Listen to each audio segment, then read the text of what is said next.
I spent 5 years caring for my paralyzed husband. 5 years of sleepless nights, bathing him, feeding him, changing him like a child. 5 years of watching our savings disappear, our friends vanish, and my entire identity dissolve until I became nothing more than the woman with the paralyzed husband.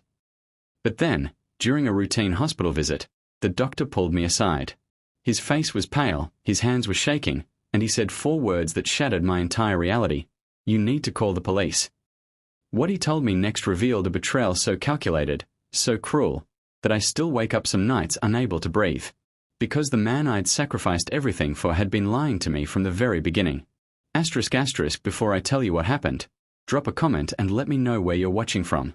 And if stories like this resonate with you, hit that subscribe button because what comes next will leave you absolutely speechless. ***. 5 years earlier, I got the call that changed everything. My husband David had been in a devastating car accident. The doctors said he was paralyzed from the neck down, complete quadriplegia. He'd never walk again, never feed himself, never live independently. They recommended a long-term care facility, but I refused. This was the man I'd married, the man I'd vowed to love in sickness and in health. So I brought him home and became his full-time caregiver. I quit my job as an accountant because there was no other choice. David needed round-the-clock care, turning his body every 2 hours to prevent bedsores, managing medications, operating medical equipment, coordinating with therapists. Our savings drained fast as I modified our home and bought expensive equipment. But the physical exhaustion wasn't the hardest part. It was watching the man I loved transform into someone I didn't recognize. David had always been charming and ambitious, but after the accident, he became cruel. He criticized everything I did. The food was wrong, my timing was wrong, the way I touched him was wrong. Nothing was ever good enough. Then came the accusations, that I was incompetent, that I secretly enjoyed having power over him, that I was talking to other men behind his back. Friends stopped visiting because David would humiliate me in front of them. I'd make excuses, he's in pain, he's struggling, but eventually, people just stopped calling. By the end of the first year, I had no job, no savings, no social life, and no identity outside of being David's caregiver. The isolation was suffocating. I aged a decade in those 5 years. My hands developed permanent tremors. I forgot what my own smile looked like. And through it all, there were these strange moments I couldn't explain. Sometimes I'd find David in a slightly different position than I'd left him. Once, I could have sworn his hand moved, but when I asked, he made me feel crazy for suggesting it. There were unexplained bruises on his legs that confused even the doctors. David made me doubt everything. He'd claim I forgot to give him medication when I knew I hadn't, that I'd said things I didn't remember saying, that I was losing it from the stress. And maybe I was. Maybe 5 years of isolation and exhaustion had broken my mind. By year 5, I was a ghost moving through my own life on autopilot, unable to see any future beyond these walls and the weight of David's endless needs. Then came the letter that changed everything. David's disability benefits were up for review. He needed a comprehensive medical evaluation at a new facility with a specialist named Dr. Sarah Chen who specialized in spinal cord injuries. When I told David about the appointment, something strange happened. His face changed, just for a second, and I saw something that looked like fear. Then he immediately started making excuses. "I don't feel well enough to travel. Can't our regular doctor just send paperwork? My condition hasn't changed. This is unnecessary. You'll mess something up with a new doctor." What struck me was how desperately he wanted to avoid this appointment. In 5 years, David had never once resisted seeing a doctor. If anything, he usually enjoyed the attention. But this time, he fought me for days. I made the appointment anyway. We needed those benefits to survive. The night before the evaluation, David was vicious. He called me worthless, stupid, ungrateful. He said I'd be nothing without him, that no one would believe me if I tried to tell them how hard I had it. I cried myself to sleep wondering why I was fighting to maintain a life that brought me nothing but pain. But the next morning, I got up, helped him get ready, and drove him to the hospital. Dr. Chen was professional and kind. She began the examination, testing David's reflexes, muscle tone, and responses. I stood in the corner watching, as I'd done 100 times before. Then something happened that made my heart stop. Dr. Chen pressed firmly on David's leg, and for just a split second, I saw his foot twitch. Not a spasm or reflex, a deliberate movement, quickly suppressed. My eyes shot to Dr. Chen's face. Her expression remained neutral, but I saw her glance at the foot and make a small mark on her chart. Interesting, she said quietly. David's jaw tightened.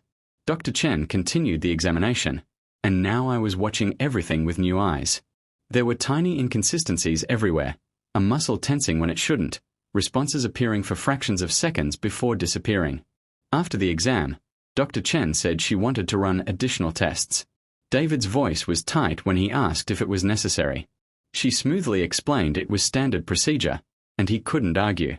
As we were leaving, Dr. Chen pulled me aside. How long have you been his primary caregiver? The whole 5 years. Just me. That must be incredibly difficult. Her eyes searched mine with an intensity that made me want to cry. Have you noticed anything unusual? Any changes in his condition or behavior? 5 years of strange moments flashed through my mind. But David was watching, and years of his voice told me I was imagining things, that I was incompetent, that no one would believe me. No, I heard myself say. Nothing unusual. Dr. Chen handed me her card. If you ever need to talk about anything at all, please call me. Anytime. That night, David was eerily quiet. When I got him settled in bed, he looked at me with an expression I'd never seen before. It almost looked like guilt. 3 days until the follow-up appointment with Dr. Chen, and I couldn't stop thinking about what I'd seen. That foot twitch. The way David's jaw had tightened. The fear in his eyes when I first mentioned the appointment. But every time I let myself consider the possibility that something wasn't right, David's voice would echo in my head. You're losing it. You're incompetent. You're imagining things. Was I? 5 years of sleep deprivation and isolation could do strange things to a person's mind. Maybe I was seeing patterns where none existed, desperately trying to make sense of a senseless situation. I went about our daily routine, bathing him, feeding him, turning him every 2 hours, but now I was watching. Really watching. And the more I observed, the more unsettling details emerged.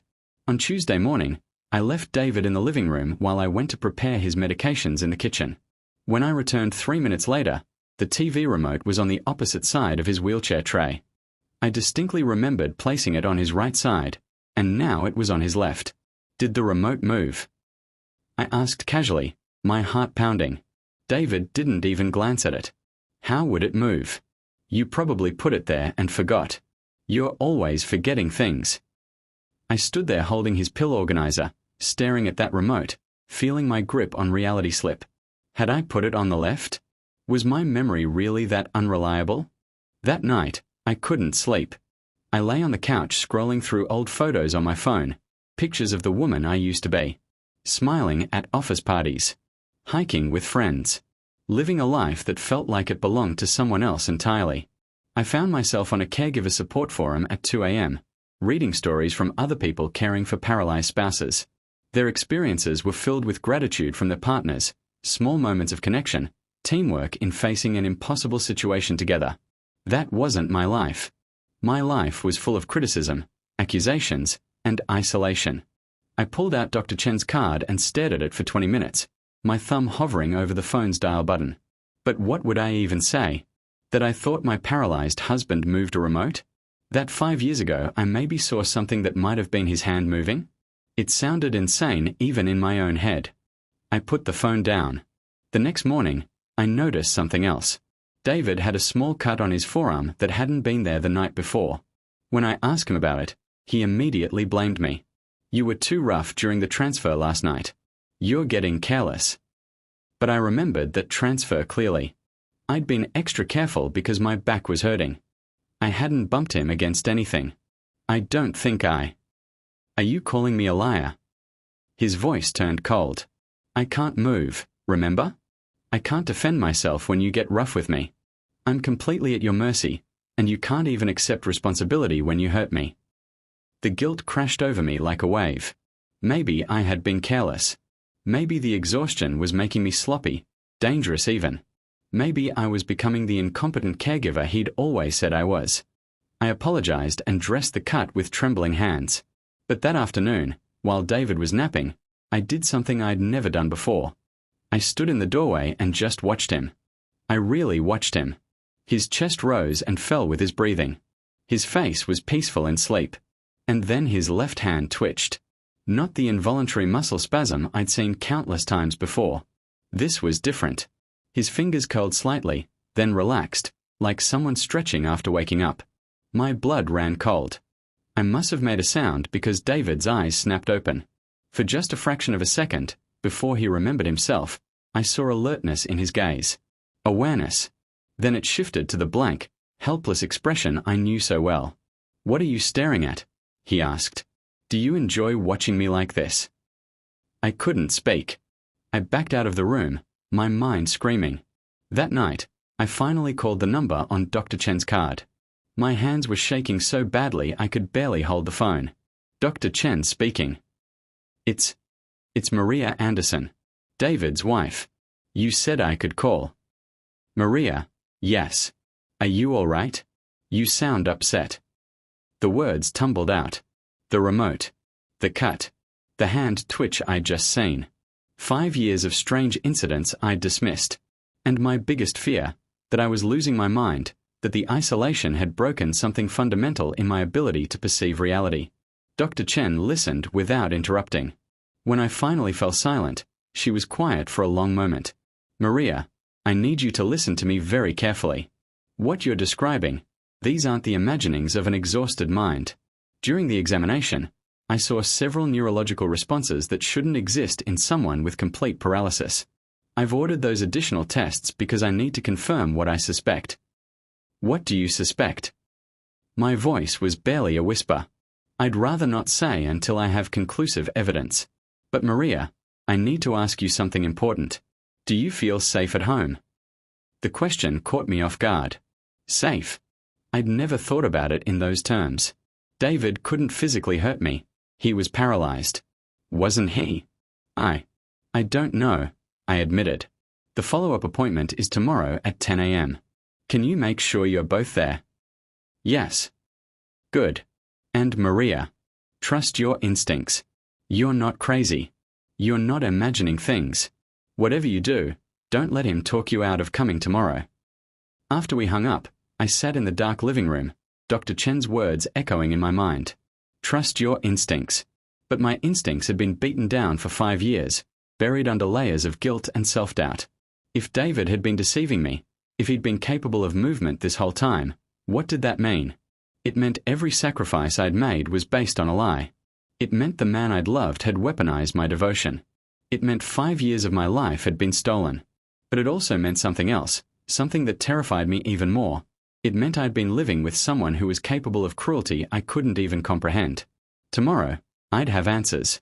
Tomorrow, the truth would come out, whatever it was. I just had to survive one more night. The morning of the follow-up appointment, David tried everything to avoid going. I'm not feeling well. My blood pressure feels off. We can reschedule for next week. You're overreacting about those tests. It's just bureaucracy. But for the first time in 5 years, I didn't give in. Something had shifted in me during that phone call with Dr. Chen. A tiny spark of the woman I used to be had flickered back to life. We have to go, I said firmly. We'll lose your benefits if we don't. He couldn't argue with that without raising suspicion. The tension in the van during the drive to the hospital was suffocating. David was silent, his jaw clenched. I gripped the steering wheel so tightly my knuckles turned white. Dr. Chen was waiting for us with another physician, Dr. Marcus Hayes, a specialist in neurology and rehabilitation. The presence of a second doctor made my stomach twist with anxiety. Thank you for coming in, Dr. Chen said warmly. We just want to run some additional assessments today. David, we are going to be doing some more comprehensive nerve response tests and comparing them with your scans from 5 years ago. This seems excessive, David said, his voice tight. It's actually quite important for the Disability Review Board, Dr. Hayes interjected. We want to make absolutely sure we are documenting your condition accurately. They began the examination. This time, they used more sophisticated equipment, electrodes, thermal imaging, nerve stimulation devices. I stood in the corner, my heart hammering against my ribs. Dr. Chen worked methodically, her face betraying nothing. But I could see her making notes, lots of them. Dr. Hayes watched carefully, occasionally murmuring observations I couldn't quite hear. Then Dr. Chen did something unexpected. She applied a painful stimulus to David's foot, something sharp that would trigger an involuntary response in anyone with sensation. David's face remained impassive. But I saw it. His toes curled.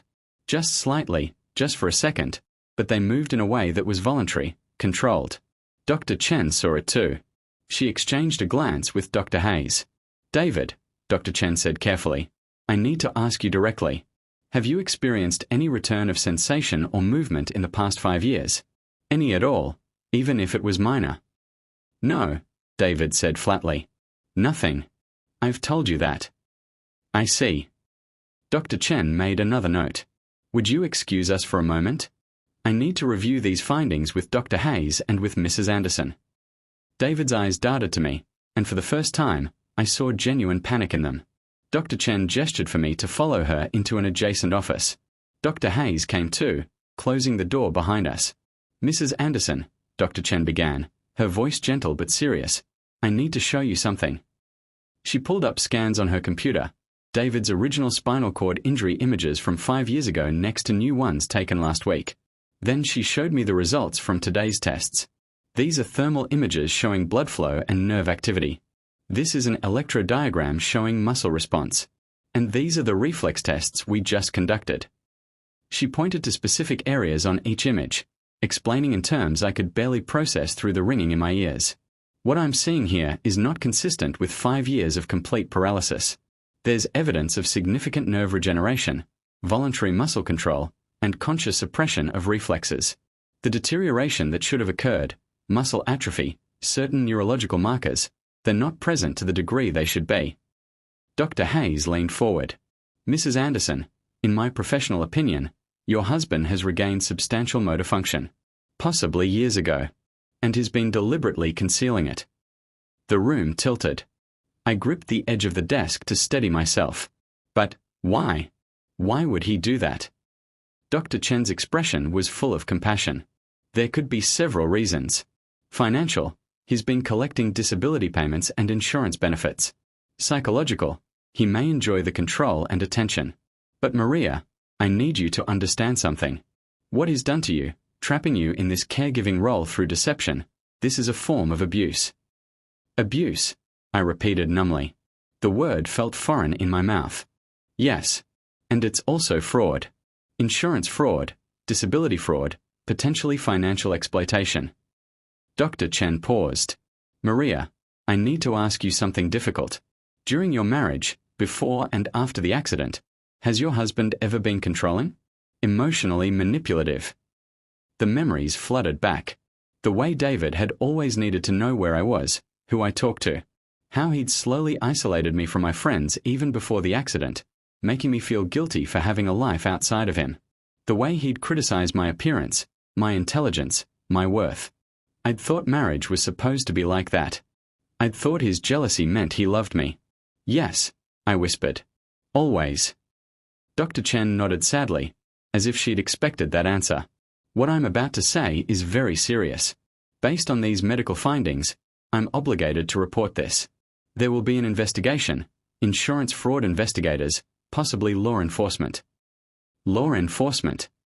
My voice cracked. "Maria, your husband has been committing fraud for years. He's been collecting benefits he's not entitled to. More than that, he's been holding you captive in a caregiving role through deliberate deception. That's criminal." The weight of it crushed down on me. 5 years. 5 years of my life, sacrificed for a lie. I can't. I couldn't form coherent thoughts. Dr. Hayes spoke gently. "Mrs. Anderson, you don't have to make any decisions right now. But we need your cooperation.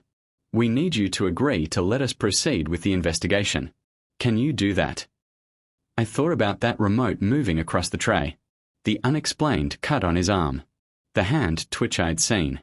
5 years of cruelty and isolation and sacrifice. I thought about the woman I used to be, the one in those photos on my phone, smiling and alive. "Yes," I heard myself say. "I'll cooperate." Dr. Chen reached across and squeezed my hand. "You're doing the right thing. And Maria, you're not alone anymore." For the first time in 5 years, I believed that might actually be true. After that meeting with Dr. Chen and Dr. Hayes, I walked back into the examination room where David waited. His eyes locked onto mine, searching for any sign of what I'd learned. I kept my face neutral, years of hiding my feelings finally serving a purpose. "Everything okay?" he asked, his voice laced with false concern. "They just wanted to explain some technical details about the tests." I lied smoothly. "We can go home now." During the drive back, David was uncharacteristically quiet. I could feel his eyes on me, assessing, calculating. When we got home, I went through our usual routine with robotic precision, but everything had changed. I was no longer his devoted caregiver. I was gathering evidence. Dr. Chen had given me her personal cell number and told me the investigation would take about a week.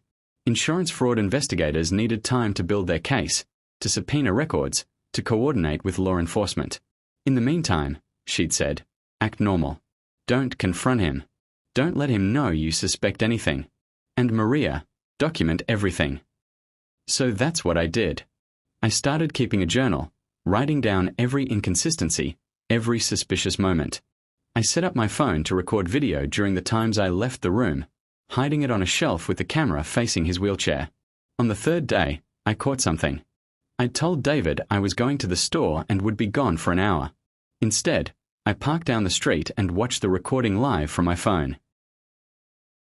15 minutes after I left, David looked around carefully, then reached down and adjusted his leg brace himself. With his hands. Hands that were supposed to be completely paralyzed. He shifted his position in the wheelchair, stretched his neck, and even stood up briefly to grab something from a high shelf before sitting back down and repositioning himself exactly as I'd left him. I sat in my car, watching this man I'd sacrificed everything for move around our home freely, and I felt something break loose inside me. It wasn't just anger, though that was there. It was grief for the 5 years I'd lost, for the woman I'd been, for the life I'd never get back. But Dr. Chen had warned me not to confront him yet. So I went to the actual store, bought groceries I didn't need, and came home an hour later as planned. During this week, I also reconnected with my old friend Lisa. I hadn't spoken to her in 3 years. David had made me feel guilty every time I tried to maintain friendships. But now I called her, and she answered on the second ring. "Maria. Oh my God, Maria, I've been so worried about you." Hearing her voice broke something in me. I started crying, deep, wrenching sobs I'd been holding in for years. Lisa came over the next day when David was supposedly napping. When she saw me, really saw me, her face went pale. "What has he done to you?" she whispered. I told her everything. The isolation, the verbal abuse, the doctor's findings. Lisa held my hand and cried with me. "You're getting out of this," she said fiercely. "I don't care what it takes. You're getting your life back." I also met another person at the hospital during a follow-up meeting with Dr. Chen, a woman named Janet whose husband had actually died from ALS 2 years earlier. She was there supporting her sister-in-law through treatment. We talked in the waiting room, and she told me about her experience as a caregiver. "The hardest part wasn't the physical work," Janet said. "It was watching the man I loved deteriorate. But you know what kept me going? The gratitude in his eyes. Every single day, he found a way to thank me, to tell me he loved me, to remind me that we were in it together." That's when I fully understood what had been stolen from me.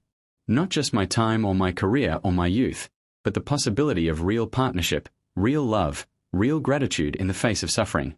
David had given me none of that. He'd given me only cruelty. On day 6, Dr. Chen called me. "Can you come to the hospital tomorrow morning?" "Without David. Tell him you have an appointment for yourself, annual checkup, whatever. The investigators want to meet with you." The next morning, I told David I had a gynecologist appointment. He barely acknowledged me, absorbed in the television. At the hospital, I was led into a conference room where Dr. Chen, Dr. Hayes, 2 insurance fraud investigators, and a police detective waited. The lead investigator, a woman named Sarah Park, got straight to the point. "Mrs. Anderson, we've subpoenaed your husband's medical records, financial statements, and insurance claims from the past 5 years. What we've found is extensive fraud. Your husband has collected over $400,000 in disability payments, insurance benefits, and donations from your community, all while being physically capable of normal function." She slid documents across the table. Bank statements showing the deposits. Medical claims for equipment David didn't need. Even a GoFundMe page his cousin had set up that I didn't even know about, which had raised $30,000. But it gets worse, Detective Morrison added. We reviewed the video footage you provided. We also obtained a warrant to place a hidden camera in your home yesterday while you were out and your husband thought he was alone. He turned a laptop toward me. On the screen, David was walking around our house, walking, cooking himself food, using his phone, even doing exercises, moving completely normally. Then, hearing a car door, he quickly returned to his wheelchair, repositioned himself, and went still, his face settling into that blank, helpless expression I knew so well. I watched myself on the video enter the house, and I watched him watch me with cold calculation in his eyes as I hurried to serve him dinner. How long? I whispered. How long has he been able to move? Dr. Chen's voice was gentle. Based on the medical evidence, we believe he regained most of his motor function within the first year after the accident, possibly within the first 6 months. 6 months. He'd let me care for him like an infant for 4.5 years when he could have walked, fed himself, lived normally. Why? It was the only word I could manage. Detective Morrison answered. We are still building the psychological profile, but it appears to be a combination of financial motivation and control. Your husband has a history we've uncovered, a previous relationship where he exhibited controlling and manipulative behavior. His ex-girlfriend filed a restraining order against him years before you met. What? I'd never known about any ex-girlfriend, any restraining order. He's skilled at manipulation, Mrs. Anderson. The accident gave him the perfect opportunity to trap you in total dependency.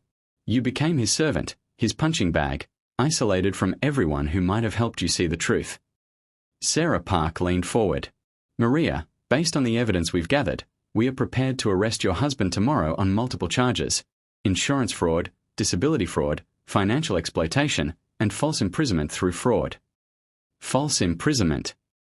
You were trapped in that house, in that role, through his deliberate deception. That's a crime. The room spun. This was really happening. After 5 years of living in a nightmare, someone finally believed me. Someone finally saw the truth. What do I need to do? I asked. The investigators instructed me to go home and act completely normal until they executed the arrest warrant the following afternoon. They wanted to catch David in the act one more time, wanted ironclad evidence. Those 24 hours were the longest of my life. I went home and cooked dinner, fed David, bathed him, put him to bed. Every touch felt like a violation now, knowing he could do all of this himself, knowing he was lying there letting me serve him like he'd done for nearly 5 years. That night, while he slept, I walked through our house seeing it with new eyes. The expensive wheelchair he didn't need. The hospital bed. The lift system.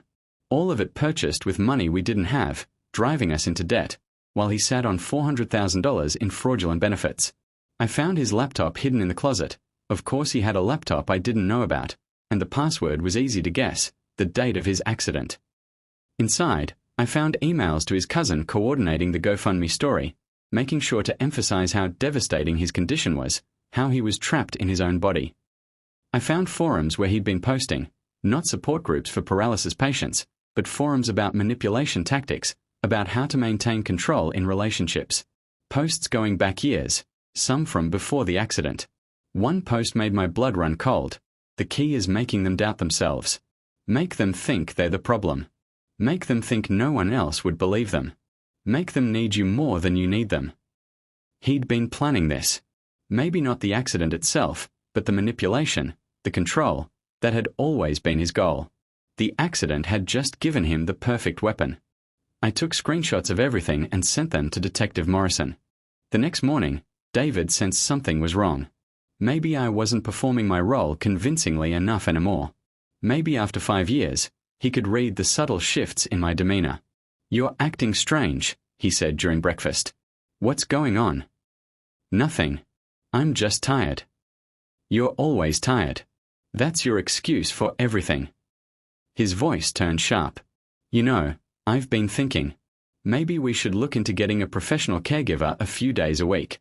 You're becoming negligent. It was a threat. He was suggesting replacing me, reminding me that my entire identity for 5 years had been built around caring for him. Without that, who was I? But I wasn't that woman anymore. That woman had died somewhere between Dr. Chen's office and the video of David walking around our house. Maybe that's a good idea, I said calmly. His eyes narrowed. What's that supposed to mean? Just that maybe I could use the help. He stared at me for a long moment, suspicion radiating from him. You went to that hospital appointment yesterday. What did they really want? I told you. Annual checkup. You're lying. His voice dropped to a dangerous whisper. You've been acting different all week. What did that doctor tell you? My heart hammered, but I kept my face neutral. Nothing. You're paranoid. Don't gaslight me, he hissed, and the irony of those words coming from his mouth almost made me laugh. I know when you're lying. You're planning something. I'm not planning anything, David. You're the one who's trapped in that chair. What could I possibly be planning? The moment the words left my mouth, I knew I'd made a mistake. I'd let the sarcasm slip through, let him hear the doubt in my voice. His expression changed, became calculating and cold. You know, accidents happen to caregivers too. People get hurt. Falls downstairs. Gas leaks. You're so exhausted all the time, so careless. It would be tragic, but understandable. He was threatening me. Actually threatening my life. I looked at the man I'd sacrificed everything for and saw a stranger. No, worse than a stranger. I saw a predator who'd been playing with his prey for 5 years, and now sensed the game was ending. I excused myself to the bathroom and immediately texted Detective Morrison. He's threatening me. Please hurry. The response came within seconds. Team is 10 minutes away. Stay in public view. Do not be alone with him. I went back to the living room and turned on the television, sitting where I could see the front door. David watched me with those cold, calculating eyes. 10 minutes felt like 10 hours. Finally, I heard it, the sound of car doors outside. Multiple car doors. David heard it too. His face went pale, then twisted with rage. What did you do? He whispered. The doorbell rang. I stood up and walked to the door, my legs shaking but my resolve solid. I opened it to find Detective Morrison, Officer Park, and 4 other officers standing on my porch. Mrs. Anderson, Detective Morrison said formally. We have a warrant for David Anderson's arrest. Behind me, I heard it, a sound I hadn't heard in 5 years. David's voice, strong and clear and full of venom. You bitch. You fucking bitch. And then, as the officers entered the house, David stood up from his wheelchair. He just stood up, easily, naturally, like he'd been doing it every day. Which, of course, he had. The officers stopped, stunned for just a moment, even though they knew what to expect. Seeing it in person was different than seeing it on video. David looked at me with pure hatred. You've ruined everything. No, I said, my voice steady for the first time in years. You did that yourself. The moment David stood up from that wheelchair, everything I'd believed for 5 years shattered like glass. The officers moved quickly, reading him his rights as they handcuffed him. He didn't resist. He couldn't, not when his deception was laid bare in front of everyone. But he kept talking, his voice dripping with venom. You'll regret this, Maria. You think anyone will believe you?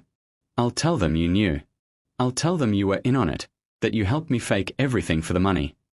Detective Morrison stepped between us. Mr. Anderson, I'd advise you to stop talking. They led him toward the door, and he twisted back to look at me one last time. You're nothing without me. You'll always be nothing. The words that would have destroyed me a week ago now just bounced off, because I'd already seen the evidence, the forums, the emails, the calculated manipulation. I knew the truth now. His power over me was gone. After they took him away, I collapsed onto the couch and cried for hours. Not for him, for me. For the 5 years I'd lost. For the woman I used to be who'd been buried under the weight of his lies. Lisa came over within the hour. She held me while I sobbed, and when I was finally empty of tears, she said something that changed everything. Now you get to decide who you want to be. The investigation moved quickly. Detective Morrison kept me updated on everything. They'd found extensive evidence of David's planning. He'd researched how to fake paralysis, how to suppress reflexes during examinations, how to manipulate medical tests. He'd even practiced before the accident, documenting his ability to control his body's responses. The accident itself had been real, and he'd sustained some initial injuries, but nothing that resulted in permanent paralysis. Within months, he'd recovered most of his function. And that's when he'd made the decision to pretend he hadn't. The prosecution built their case on multiple fronts: insurance fraud totaling over $400,000, disability fraud, financial exploitation of me and the community, and false imprisonment through fraudulent means. But they needed me to testify. They needed me to stand in front of a courtroom and detail every humiliation, every moment of manipulation, every instance of abuse. "I don't know if I can," I told Detective Morrison during one of our meetings. "You're stronger than you think, Maria," she said gently. "And you won't be alone. We have the medical evidence, the video footage, the financial records. But your testimony, it's what shows the human cost of what he did. It's what makes sure he faces real consequences." I thought about it for days. The idea of facing David again, of seeing his face while I recounted the worst years of my life, terrified me. But then I thought about other women who might fall into his trap. About the community members who donated money believing they were helping a suffering family. About the real disabled people whose benefits might be questioned because of people like David who abused the system. I agreed to testify. The trial was scheduled for 2 months later. In that time, I started putting my life back together. I moved out of the house we'd shared. I couldn't stand to be there anymore. Lisa helped me find a small apartment, and for the first time in 5 years, I had a space that was mine alone. I started seeing a therapist who specialized in abuse survivors. Dr. Williams helped me understand that what I'd experienced was a form of intimate partner violence, even though it hadn't been physical in the traditional sense. "He imprisoned you," she explained. "He used your compassion and love as weapons against you. That's abuse." Slowly, painfully, I began to reclaim myself. I started exercising again. I got a haircut. I applied for jobs in my field, accounting positions I was qualified for but had been away from for so long. And then came the trial. Walking into that courtroom was one of the hardest things I'd ever done. David sat at the defense table in a suit, looking almost like the charming man I'd married. His lawyer had advised him to appear remorseful, cooperative. But when our eyes met, I saw the cold calculation still there. He thought he could manipulate his way out of this too. The prosecution presented their evidence methodically. The medical experts testified about the impossibility of his claimed condition matching the physical evidence. The financial investigators detailed the fraud. The videos were played, David walking, cooking, moving freely while he thought he was alone. The courtroom gasped audibly when they saw him stand up from the wheelchair at his arrest. Then it was my turn. I took the stand, placed my hand on the Bible, and swore to tell the truth. The prosecutor, a woman named Jennifer Martinez, approached me with kindness in her eyes. "Mrs. Anderson, can you tell us what your life was like for the 5 years you cared for your husband?" And I did. I told them everything. The sleepless nights, the physical exhaustion, the way I'd lost my job, my friends, my identity. I told them about the verbal abuse, the accusations, the way he'd made me doubt my own mind. I told them about the isolation, the fear, the guilt that had kept me trapped. I cried during parts of it. My voice broke. But I didn't stop talking. David's lawyer tried to shake me during cross-examination. "Isn't it true that you benefited from your husband's disability payments? That you lived off that money?" "I used that money to care for him and keep us afloat," I said steadily. "I didn't know it was fraudulent." "But you must have suspected something was wrong. 5 years is a long time." I looked directly at David. He was very good at making me doubt myself. That's what abusers do. The lawyer had no response to that. After 3 days of testimony, the jury deliberated for less than 4 hours. Guilty on all counts.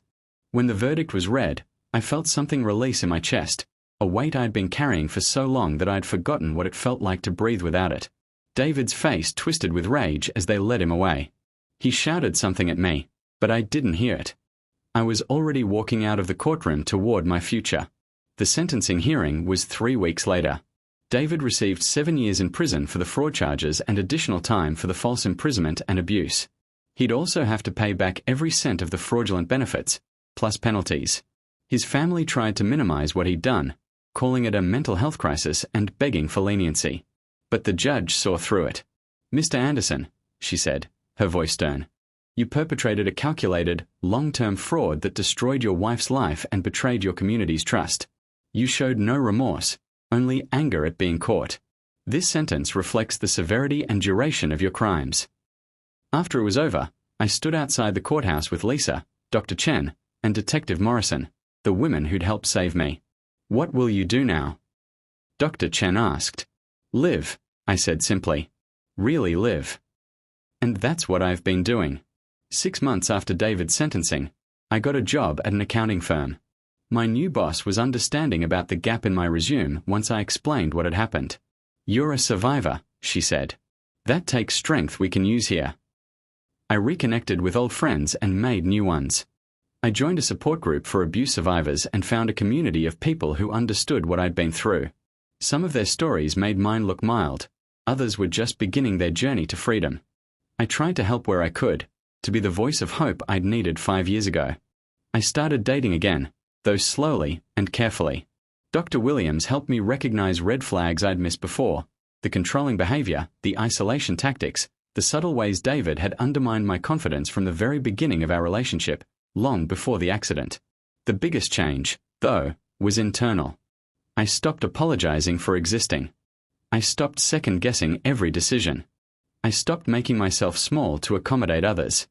1 year after David's arrest, I went back to visit Dr. Chen. She hugged me in the hospital corridor, and I barely recognized myself in the reflection in her office window. I looked alive again. How are you really doing? She asked. Some days are harder than others, I admitted. I still have nightmares. I still sometimes hear his voice in my head telling me I'm worthless. But I'm healing. Slowly. That's all any of us can do, Dr. Chen said. Heal slowly and keep moving forward. I also did something I never thought I'd have the courage to do. I started speaking publicly about my experience. Local domestic violence organizations invited me to share my story, to help other people recognize the signs of coercive control and psychological abuse. Abuse doesn't always leave visible bruises, I tell audiences. Sometimes it looks like devotion. Sometimes it looks like sacrifice. But real love doesn't trap you. Real love doesn't isolate you. Real love doesn't make you doubt your own reality. After one of these talks, a young woman approached me with tears in her eyes. My boyfriend does some of the things you described. I thought I was going crazy. Thank you for helping me see the truth. That moment made everything worthwhile. All the pain, all the testimony, all the public vulnerability. If my story could help even one person escape sooner than I did, then maybe some good could come from those 5 lost years. I still struggle sometimes. There are days when the weight of what happened crashes down on me, when I grieve for the time I'll never get back, for the version of myself that died in that house while caring for a man who didn't need or deserve my care. But there are also days, more and more of them now, when I feel genuinely happy. When I laugh with friends over coffee. When I solve a complex problem at work and feel proud of my skills. When I wake up in my apartment and realize I'm free. I'm rebuilding my life, but I'm not trying to return to who I was before David. That woman was vulnerable to his manipulation. The woman I'm becoming is stronger, wiser, more careful with her trust. I'm becoming the woman I was always meant to be, not defined by sacrifice or suffering, but by survival and strength. David will be released from prison eventually. I've prepared for that day, worked with my therapist on strategies for if he tries to contact me. I have a restraining order, and I've changed my number, my email, even my last name. I've built walls where they needed, but I've also torn down the walls that kept me isolated and afraid. The story that began with "call the police" didn't end with his arrest or conviction. It ended with me reclaiming my name, my life, my future. I'm Maria. Not David's wife. Not the caregiver. Not the victim. Just Maria. And for the first time in 6 years, that's more than enough. Thank you for staying with me through this entire journey. Stories like mine aren't easy to tell or to hear, but they're important. If my experience resonates with you or helps you see a situation in your own life more clearly, please drop your thoughts in the comments below. I read every single one.